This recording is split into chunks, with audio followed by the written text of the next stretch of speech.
Cuenta la frase popular que el que no llora, no come. No necesariamente con esas palabras, pero esa es la idea. ¿A qué se refiere esta frase popular? Que si no alzas la voz, no vas a obtener el resultado querido. Hoy vamos a platicar algo similar. Vamos a hablar sobre amparos. ¿Qué significa? ¿Qué conlleva? ¿Cuáles son los objetivos detrás de? En voz de nuestros especialistas.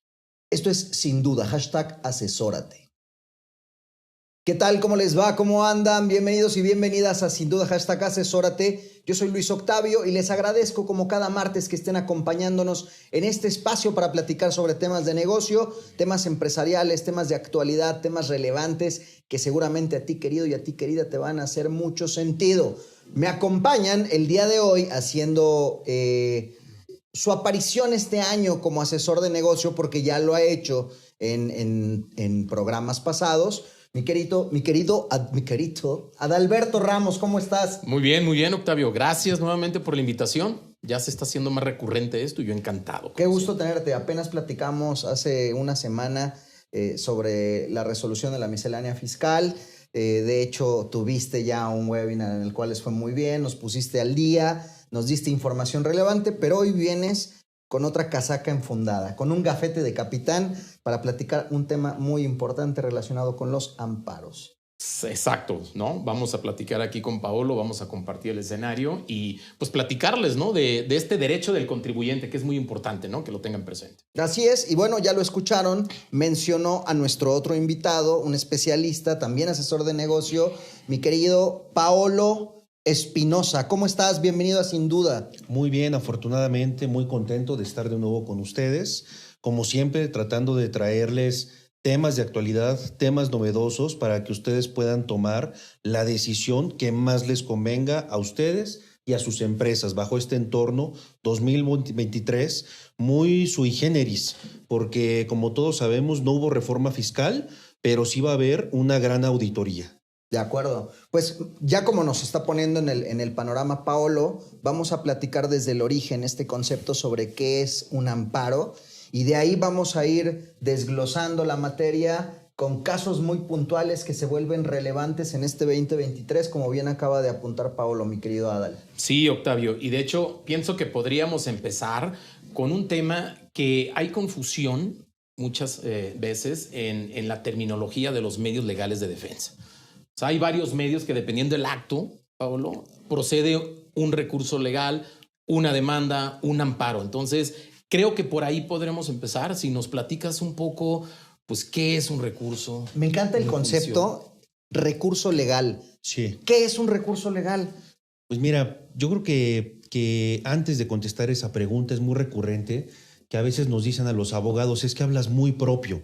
Y normalmente hablamos muy propio porque cada palabra puede llegar a tener una consecuencia jurídica diversa o adversa, dependiendo el sentido que le des. Entonces, a lo mejor podemos englobar a un gran árbol de recursos o medios de defensa, pero normalmente tenemos que hablar y hacer escisiones para señalar puntualmente qué es lo que queremos lograr con cada medio de defensa. O sea, en la finalidad de cada nombre de cada medio de defensa es lo que caracteriza a ese recurso, a ese acto, a esa demanda, a eso que nosotros queremos promover. Y yo creo que tal vez iniciaría con dos grandes rubros. Normalmente hemos escuchado hablar de las demandas y de las denuncias. Las denuncias solamente se ocupan para tocar temas penales, punitivos, en donde tu libertad está en riesgo. Esas son las denuncias en términos generales. Y soy muy puntual porque a veces me dicen, denúncialo. Bueno, no se denuncia porque estás atacando un tema administrativo, civil o mercantil. Entonces, más bien lo que tendrías que presentar es una demanda o un juicio o un recurso. La gran diferencia de todos estos aspectos ya tendríamos que tejer un poquito más fino, pero en términos generales y para efectos fiscales existían yo creo que otros dos grandes rubros. Por un lado, las demandas de amparo, que lo que atacan son cuestiones de constitucionalidad, que es ahí donde está el fin. Tú quieres que algo se declare inconstitucional. Y por otro lado, pueden estar las demandas de nulidad o los recursos de revocación, cuya finalidad es atacar la ilegalidad de un acto. No quieres que se declare su inconstitucionalidad, no quieres hacer valer argumentos para decir esto agrava directamente un tratado internacional o un artículo de la Constitución, sino que dices la fundamentación y motivación o lo que hizo un funcionario público es ilegal. Entonces quieres que se declare la ilegalidad del acto, más no de la ley. Esos son como los dos grandes rubros, y de ahí ya partimos a ciertas reglas procesales porque cambian los plazos, las características de impugnación, lo que puedes obtener en un lado, en otro, pero a grandes rasgos es así como está dividido las denuncias, las demandas, los recursos y los amparos, ¿no?, que llegamos finalmente. Y por otro lado, también tenemos otros medios de defensa dentro de las cuestiones de ilegalidad que también se resumen en dos grandes características. Cuando nosotros hablamos en donde queremos decretar la ilegalidad de un acto, siempre vamos a tener dos alternativas desde el punto de vista fiscal. Léase, presentar un recurso de revocación, que los recursos de revocación gozan de este común denominador de atacar la ilegalidad de un acto, pero este recurso se interpone ante la propia autoridad administrativa, ante el SAT, ante su unidad jurídica. En cambio, una demanda de nulidad ya no le interpones directamente con el SAT, sino que te saltas a esa autoridad administrativa para acudir directamente ante el Tribunal Federal de Justicia Administrativa. Y en ese tribunal, a pesar de que también vas a discutir la legalidad de un acto o una resolución, sí tiene marcados cambios existenciales versus el recurso de revocación.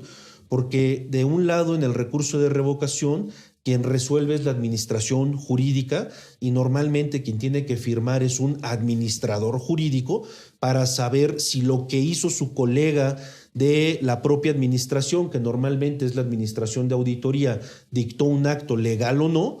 Su decisión va a depender de una sola persona, es unipersonal. En cambio, si vamos directamente a un juicio de nulidad, vamos a atacar la resolución del acto, pero en el juicio de nulidad se compone por la organización de 3 magistrados.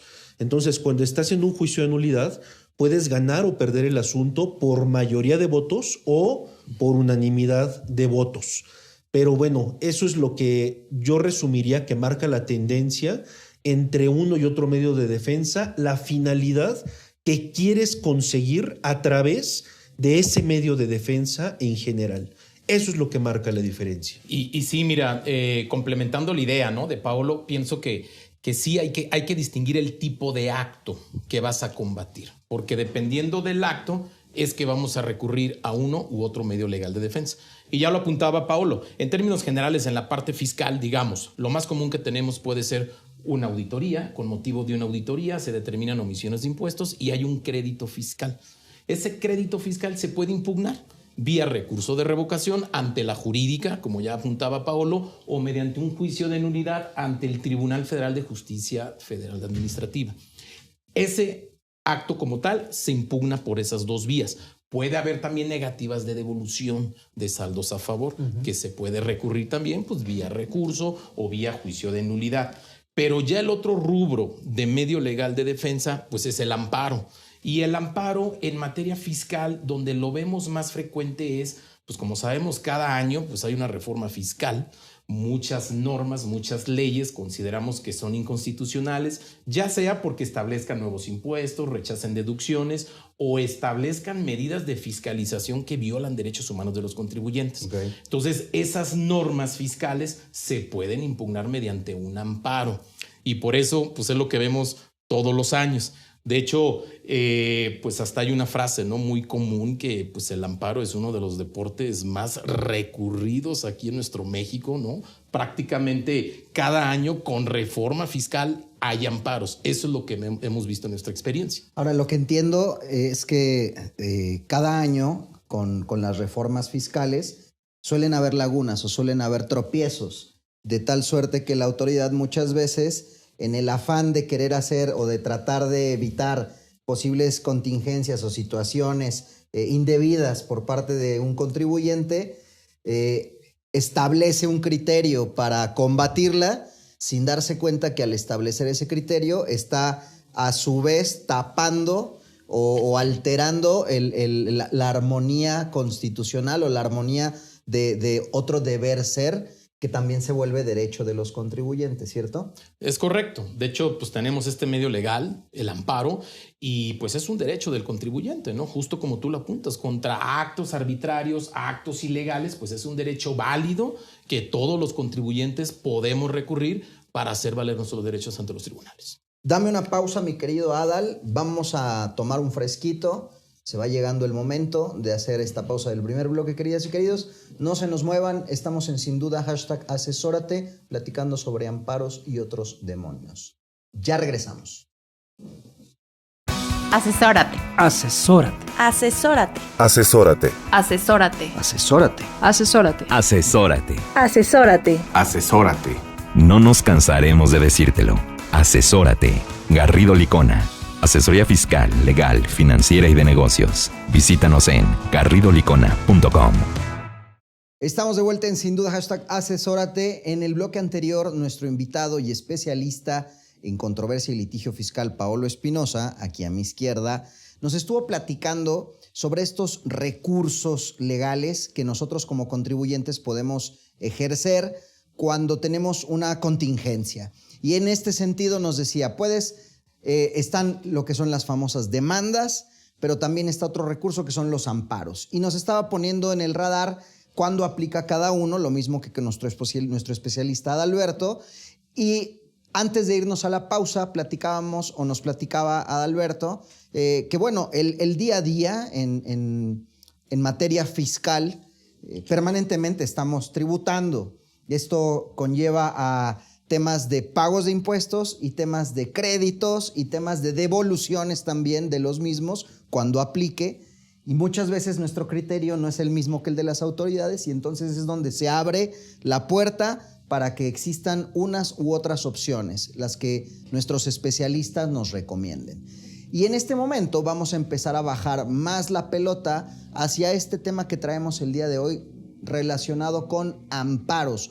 Porque hoy, mi querido Paolo, ya nos decía Alberto, cada que hay reforma fiscal se abre la ventana para el deporte más recurrente, que es el deporte del amparo. Pero históricamente, o al menos yo tengo una percepción, se entiende, hay como un estigma sobre la palabra amparo, una percepción no necesariamente positiva.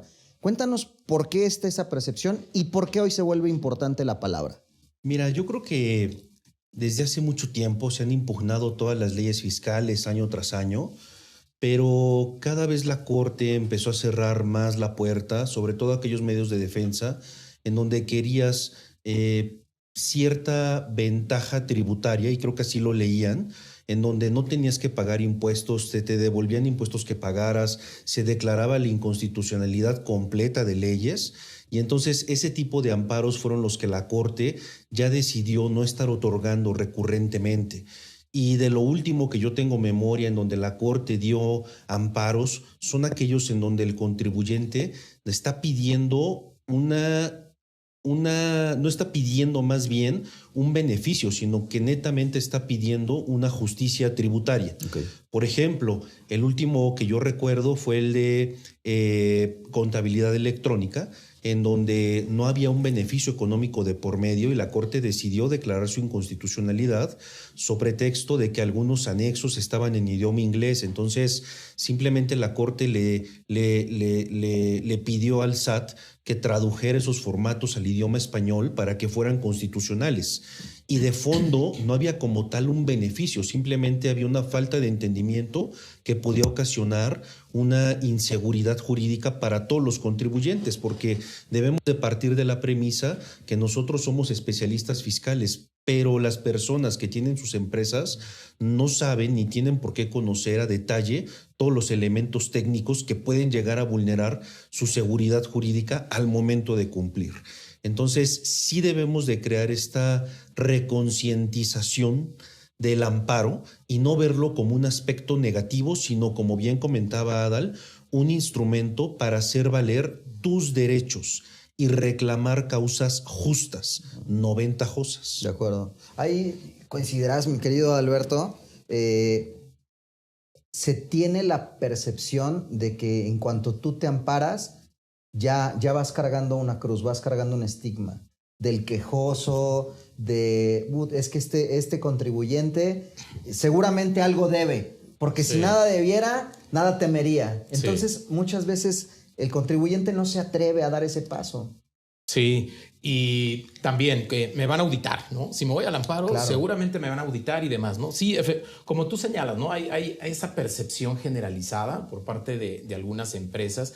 Yo te diría que no es del todo exacto, ¿no? Y en nuestra experiencia, como ya lo decíamos, ¿no? Pues el amparo, cada año miles de empresas en México recurren al amparo y simple y sencillamente, si hubiese una represalia de auditorías, pues la verdad es de que el SAT no tiene los recursos humanos materiales para auditar a todo México. De acuerdo. Porque todas las empresas se van al amparo, ¿no? Entonces, por eso yo te diría, puntualizar eso, no es correcta esa percepción, ¿no? De que alguna represalia por parte del SAT, si ejercemos este derecho como contribuyentes, no es exacto.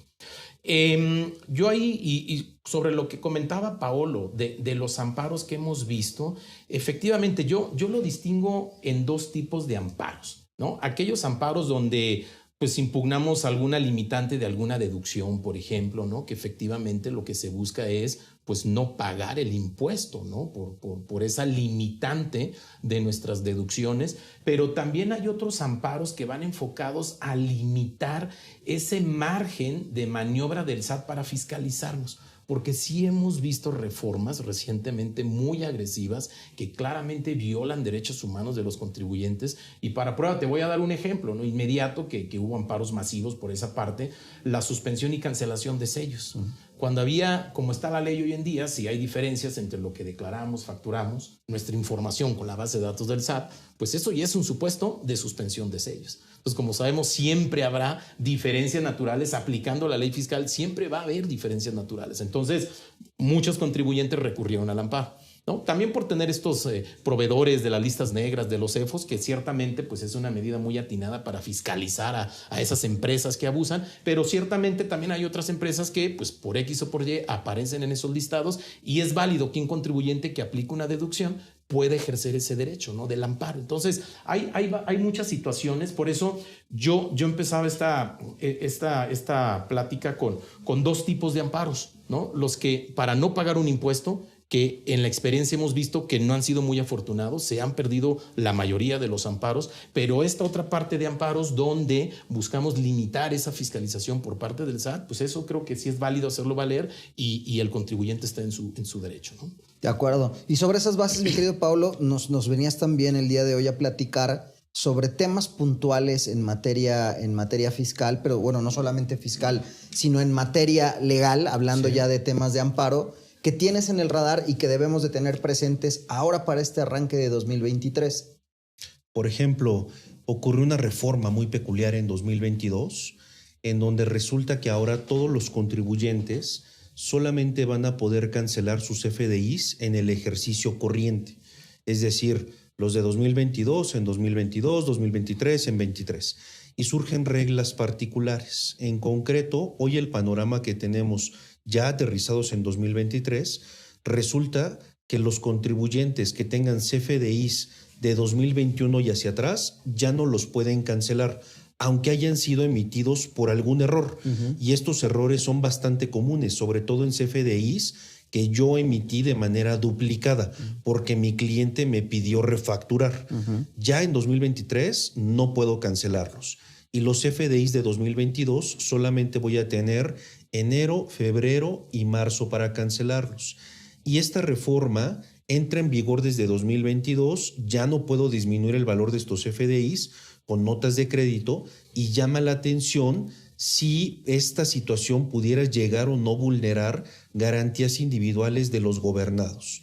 Porque al final del día se están metiendo con mi derecho de autodeterminación de contribuciones, se están transgrediendo una garantía de proporcionalidad tributaria, porque si a mí me sujetan un plazo de temporalidad la cancelación de CFDIs, puede ser que ese ingreso yo no lo tenga que reportar a la autoridad. Simplemente no lo puedo cancelar porque la plataforma no me deja.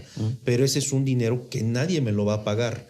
Y además también surge la pregunta, ¿por qué yo solamente tengo un año para cancelar CFDIs que emito y la autoridad fiscal tiene 5 años para revisarme esos CFDIs de este ejercicio fiscal?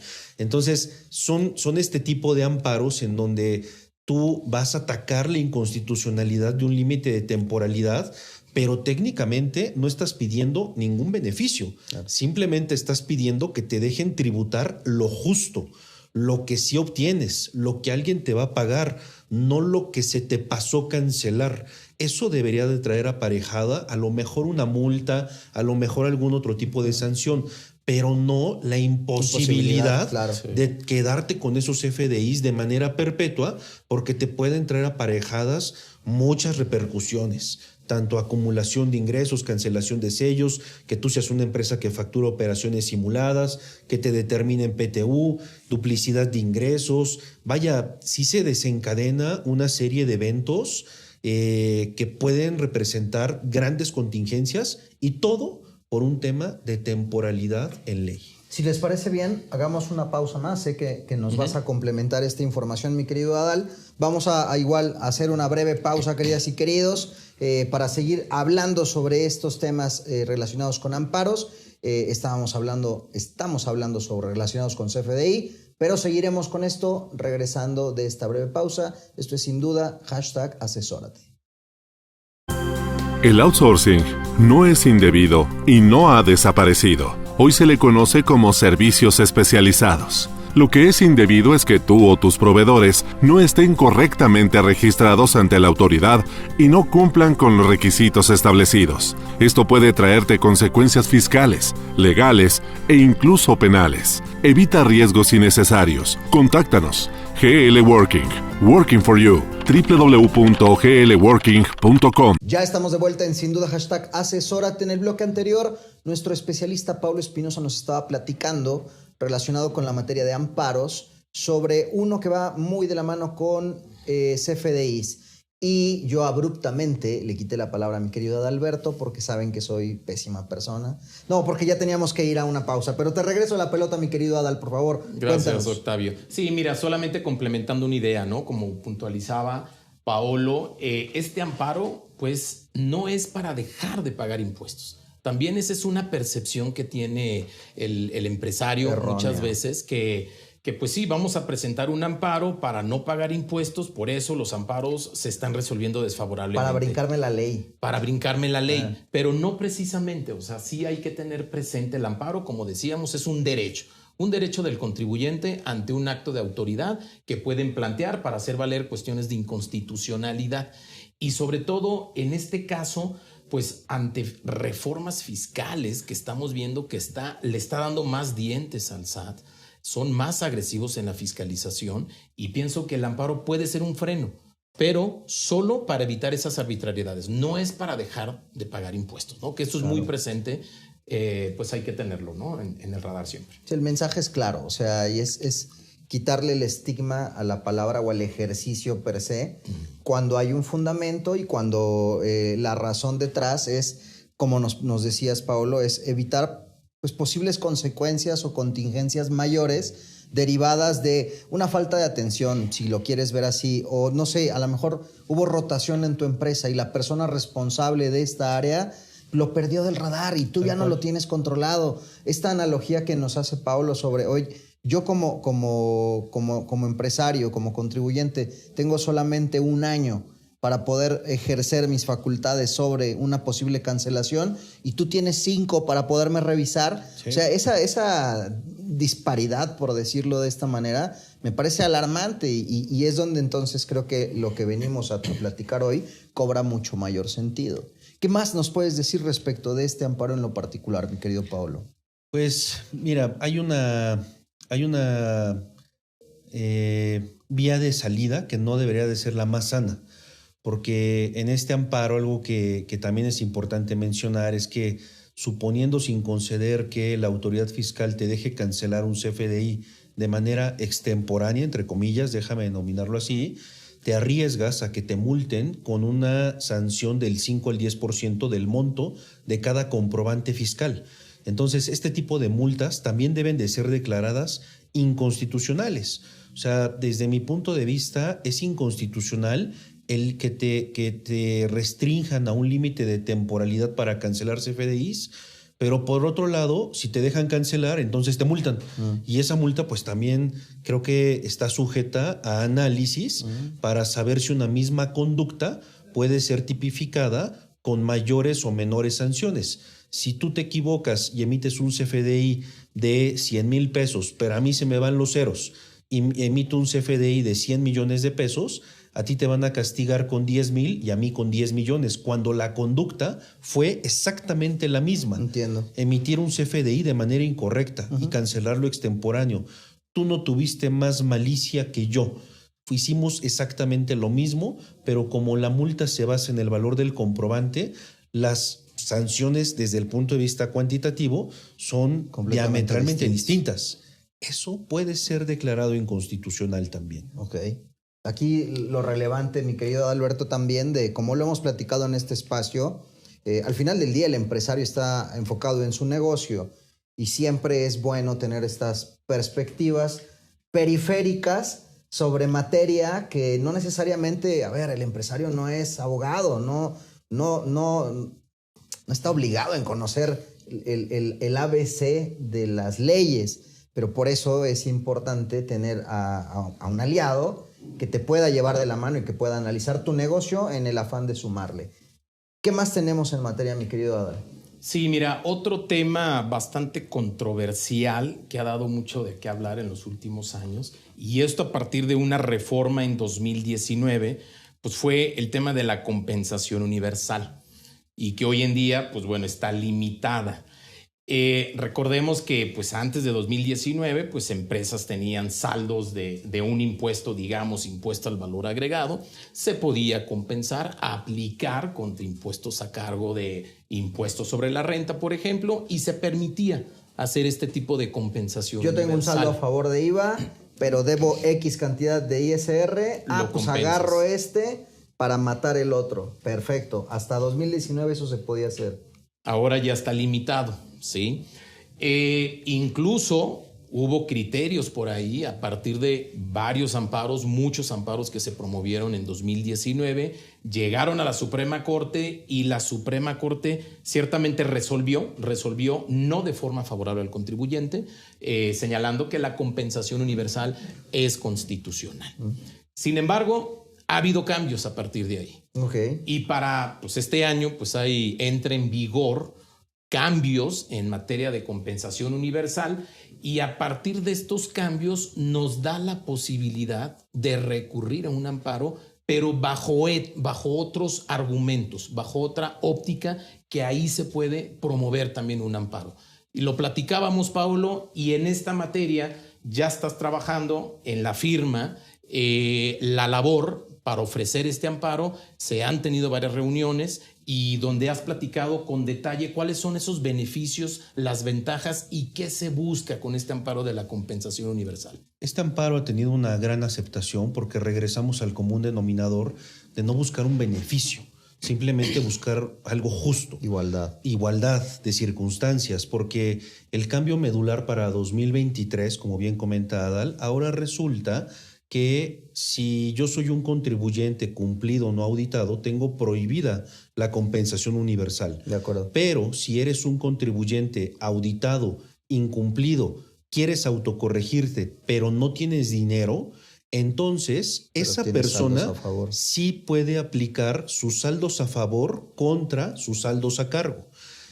Vale la pena destacar que esta mera desventaja o desigualdad puede dar lugar a cuestionar esta norma a través de un amparo, no para que le quiten el beneficio al incumplido auditado, sino más bien para que me lo des a mí también. Claro. Y estemos en igualdad de circunstancias y ahora yo pueda extinguir mi obligación tributaria a través de la compensación, que no estoy pidiendo pagar menos, pagar después o que me devuelvan impuestos. Es simplemente pagar a través de un saldo a favor, a través de la extinción de la obligación, léase la compensación universal.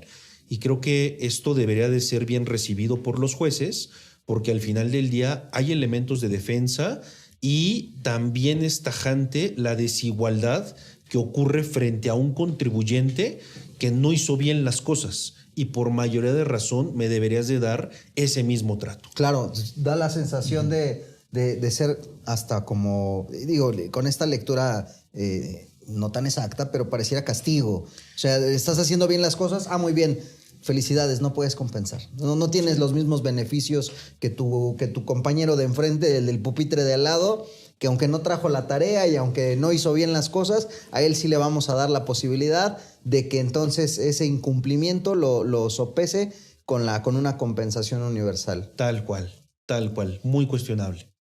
Que mira, no sé si haya todavía tiempo. Bueno, hay un cuestionamiento, ¿no?, de muchos empresarios porque justo lo que señalábamos, y aquí te preguntaría, Paolo, pues ya hubo una jurisprudencia de la Suprema Corte en materia de compensación universal, ¿no? Que sería bueno ahí que nos platicaras qué es diferente para este año que no ha resuelto la Corte. Me encanta el panorama, creo que es amplio. Si les parece bien, hagamos una pausa nuevamente, queridas y queridos. Esto es sin duda #asesórate, ya lo saben. Vamos a hacer esta breve pausa y los invitamos a regresar a la conversación after these messages. Si tu negocio necesita capital, somos tu mejor amigo. Cumpel Capital te ofrece arrendamiento, financiamiento, crédito, factoraje, movilidad y una amplia gama de soluciones a la medida. Visítanos en cumpel-mediocapital.com. Cumpel Capital. Seamos Cumpels de negocios.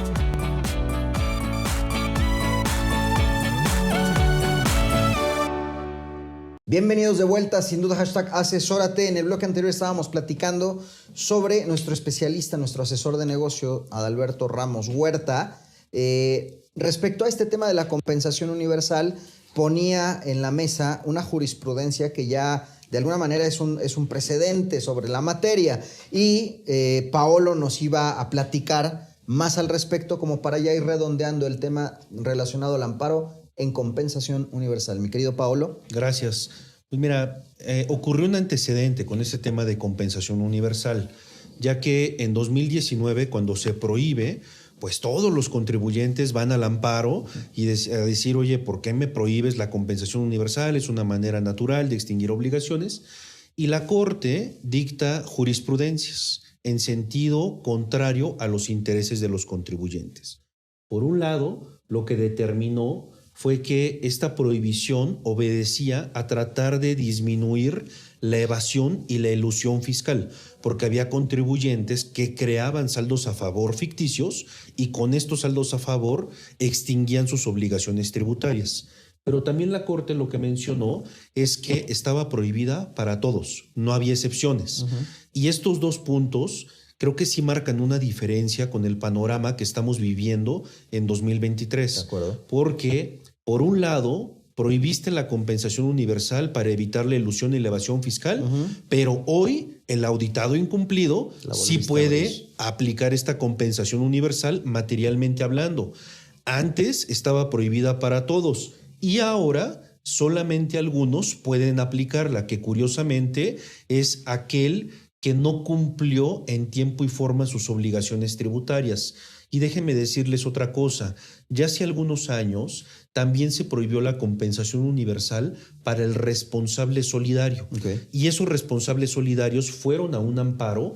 Los tribunales declararon la inconstitucionalidad de esta prohibición porque los tribunales lo que dijeron es que no hay una razón jurídica suficiente para prohibirle la compensación universal a un responsable solidario. Al final del día, él lo que quiere es cumplir y puede pagar o disminuir sus saldos a favor. Y entonces ya hay un precedente de este trato desigual frente a contribuyentes que se ubican en esta hipótesis de compensación universal. Y hoy ya hay parámetros para ejercer esta comparabilidad de contribuyentes, digamos, no quiero decir buenos contra malos, pero cumplidos e incumplidos. De acuerdo. Entonces vale la pena y yo creo que eso es lo principal que marca la diferencia con los amparos que se promovieron en un pasado. En cuanto a los plazos, Paulo, pues sabemos que cada amparo, dependiendo de la materia, podría tener una temporalidad diferente. Sí. Platicabas del amparo de cancelación de CFDIs, ahora el amparo de compensación universal. ¿Cómo estamos en plazos? Pues mira, el amparo de cancelación de CFDIs se va a detonar una vez que generemos un acto concreto de aplicación en 2023. Es decir, cuando queramos cancelar, el SAT nos va a arrojar un acuse de recibo y me va a decir, señor, No tu puedes. petición es extemporánea. A partir de ese momento se ondea la bandera a cuadros y tenemos 15 días hábiles para proponer esta demanda de amparo. Cosa distinta en compensación universal, porque vamos a atacar la entrada en vigor de una ley, de esta prohibición. Y entonces el plazo corre del 1 de enero al 13 de febrero. No antes, ni mucho menos después. Este es el único periodo de oportunidad para atacar la inconstitucionalidad de esta prohibición bajo los argumentos que comentamos. Traemos el tiempo encima ya. Sí, ya prácticamente estamos a nada de proponer esta demanda de amparo y vaya, lo importante y el tema de dejar bajo la mesa es que después ya no se va a poder. Okay. Es imposible, se cierra la puerta y ya no existe otra oportunidad. Entonces, si los contribuyentes ganan demandas de amparo, solo la demanda de amparo protege a quien fue a la demanda, no a todos los contribuyentes. De acuerdo. Y quien no promueva su demanda no va a poder acceder a este beneficio. Y hay que tomar la decisión ya, porque también hay que preparar el amparo. Sí. Pruebas, todo eso. Entonces, para ello, pues sí, requiere algo de tiempo. Es correcto. Previo al 13 de febrero. Es correcto. Tenías un tema más, un tercer tema relacionado con amparos. Sí, el tercer tema es una cuestión muy básica que ha dado mucho de qué hablar y va relacionado con el complemento carta-aporte. Como todos sabemos, desde enero de 2022 todos los contribuyentes tienen que emitir o obtener el complemento carta-aporte sin entrar tanto a temas específicos. Pero el SAT no se ha podido poner de acuerdo y ha emitido reglas, prórrogas, periodos de gracia. El último periodo de gracia va a acabar en julio de 2023 y a partir de ese momento ya van a estar vigentes las sanciones que pueden ir desde el rechazo de una deducción hasta que tu mercancía la traten como de delincuencia cuestionable, ¿no? Y entonces puede ser que te la clasifiquen como contrabando. Y la realidad es que el llenado del complemento carta-aporte es complejo, tiene 180 campos, hay algunos que dependen del contribuyente, hay algunos que dependen de terceros, y lo que hemos hecho en estos casos es proponer una demanda de amparo con la finalidad de atacar la constitucionalidad del complemento carta-aporte y de sus requisitos, pero sobre todo para obtener una suspensión en el amparo y hasta en tanto se resuelve el juicio, yo no tenga la obligación de emitir o obtener carta-aporte, ni mucho menos de sufrir sanciones. De acuerdo. Ya promovimos demandas en la firma de carta-aporte y ya obtuvimos suspensiones definitivas favorables a los contribuyentes. Y esto lo que les permite es a no estar esperanzados a lo que se legisle o regule a través de una regla miscelánea y más bien con una suspensión en el amparo, yo ya sería intocable y no tendría vulnerabilidad frente a cualquier autoridad ni frente a cualquier circunstancia. Porque mucho de la revisión de carta-aporte se va a dar en el campo, frente a los choferes de la unidad y las autoridades, los policías municipales, los de tránsito, las autoridades de Guardia Nacional, y al final del día, si tú no estás protegido como una suspensión, puede ser que tu mercancía se retrase y eso te pueda costar mucho dinero, y sobre todo si estás trasladando bienes perecederos o que necesiten refrigeración. Cadena fría. Y también creo que hay un tema de seguridad para ir al amparo, porque uno de los requisitos del llenado de carta-aporte es establecer qué tipo de mercancía llevas y cuánto vale la mercancía que estás transportando. Entonces, si tú promueves una suspensión a través de un amparo, no tendrías obligación de mostrar esa información que se traduce en seguridad a ningún tercero, incluyendo a las autoridades. Entonces, es un amparo para protegerte, para proteger tu mercancía, para evitar actos de fiscalización posiblemente arbitrarios y también evitar cualquier tipo de contingencia que que insisto, puede ir desde el rechazo de la deducción hasta que te califiquen tu mercancía como contrabando. O que te vinculen a ti con un proceso delictivo, alguna actividad ilícita. Sí, y puede ser que te vinculen una actividad ilícita no porque estés mal, sino porque el chofer de la unidad no supo cómo atender una auditoría frente a alguna autoridad. Claro. Entonces se pueden cometer errores y esto lo puedes evitar si consigues una suspensión en un amparo, porque te vuelves intocable frente a cualquiera. Ha sido compleja el tratamiento, lo hemos platicado también en este espacio. No ha sido sencillo el tratamiento de carta aporte, mi querido Alberto. De ahí también que la autoridad lo ha pateado, también para ayudarle un poco a las empresas, a los contribuyentes a tener lo mejor completo, lo complejo que es el propio complemento.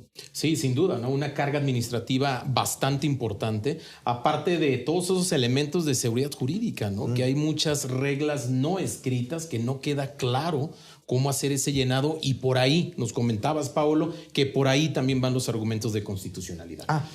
Tiempos.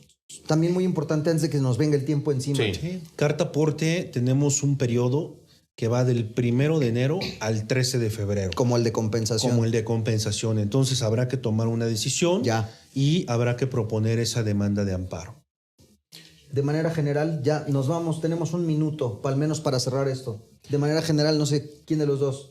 Pues mira, básicamente creo que esta parte de los amparos ya lo puntualizábamos, ¿no? Sí es importante tenerlo presente como una medida para atenuar esos efectos, ¿no? De arbitrariedades, de actos. Es un derecho del contribuyente. Apuntábamos también que no por ejercer este derecho va a haber una represalia. En el pasado no ha sucedido así, y creo que en eso pues el SAT sí es muy perceptivo en esa parte, ¿no? De los medios legales de defensa. Y bueno, sobre todo sensibilizar, ¿no? Por el tema de tiempo. Ya lo apuntabas, Paolo, que los plazos pues ya estamos prácticamente a un par de semanas, 3 semanas para que llegue el vencimiento, y para ello pues necesitamos tiempo, ¿no? Para preparar las demandas del paro. Claro, atenderlo con tiempo. Vamos a robarle un minuto más a la B-Movie. Reflexión final, mi querido Paolo. Pues yo simplemente los invitaría a todos a reconciliarse con el amparo. Ya hemos repetido que el amparo no ocasiona un perjuicio hacia los contribuyentes, y tenemos que explorarlo y explotarlo con la finalidad de defender causas justas y razonables que puedan llegar a implicar el hecho de evitar contingencias fiscales. Entonces, yo dejaría eso sobre la mesa. Reconciliémonos con la palabra, conozcamos nuestros medios de defensa, y tratemos de explotar esto que tenemos a nuestro alcance para evitar cualquier tipo de atropello que pueda ocurrir por parte de la autoridad. Uno no compra un seguro esperando usarlo, esperando más bien que no suceda nada, pero estar prevenido en caso de que sea necesario. Es correcto. Mi querido Pablo Espinosa, muchísimas gracias. Gracias. Nosotros nos quedamos para el bloque taquillero. Ustedes ya lo conocen bien, la B-Movie. Por el momento hacemos una brevísima pausa y ya estamos de regreso en Sin Duda #Asesórate. No tenemos el futuro seguro, pero podemos asegurarnos para prevenir el futuro. KHB Agente de Seguros consigue la mejor cobertura que cubra y proteja las necesidades de tu negocio y de tus colaboradores. No permitas que el futuro te tome por sorpresa. KHB Agente de Seguros. Haz lo que amas. Asegúrate. www.khbseguros.com. Cerrando con broche de oro el bloque taquillero con mi amigo Daniel Bouchandani Bou. Así es, como tenemos nada más 2 minutitos, me voy a ir como gordito en tobogán para platicarles sobre esta película llamada... Es una película documental que la pueden encontrar en la plataforma de la letra M. Bien. Este es del 2017 y se llama Long Shot, el cual básicamente nos relata en este documental de cómo a una persona llamada Juan Catalán lo arrestan indebidamente ya que lo acusan de asesinato. Entonces a él lo acusan y le van a dar la pena de muerte, para lo cual uno de sus abogados hace hasta lo imposible para poder demostrar que no es no era responsable del asesinato. Tuvo que recurrir a una televisora para buscar un video para demostrar que esta persona durante el periodo del asesinato estuvo en un partido y lo buscaron y se ve chiquito y por azares del destino lo encontraron y pudieron demostrar que él era inocente, ¿no? Pero esta importancia de tener a un back, ¿no? A esta persona que nos pueda defender y buscar la manera de encontrar las pruebas para poder soportar, ¿no? Los actos que puede ser una persona o una empresa, ¿no? Sí, sin duda, ¿no? Es importancia, ¿no? Del abogado detrás que le va a dar seguridad, tranquilidad al empresario. Es muy importante, ¿no? Siempre poniendo sobre la mesa pues, los derechos. Exacto. Y pues es importante. Dicen los que saben que siempre debes de tener de tu lado a un buen médico, a un buen mecánico y, por supuesto, a un buen abogado. Adalberto Ramos Huerta. Muchas gracias. Muchísimas gracias. Daniel Bouchán Santana. Nos vemos la próxima semana. Queridas y queridos, yo soy Luis Octavio. Nos escuchamos la próxima semana. Se quedan ustedes en el Heraldo Radio. Chau, bye.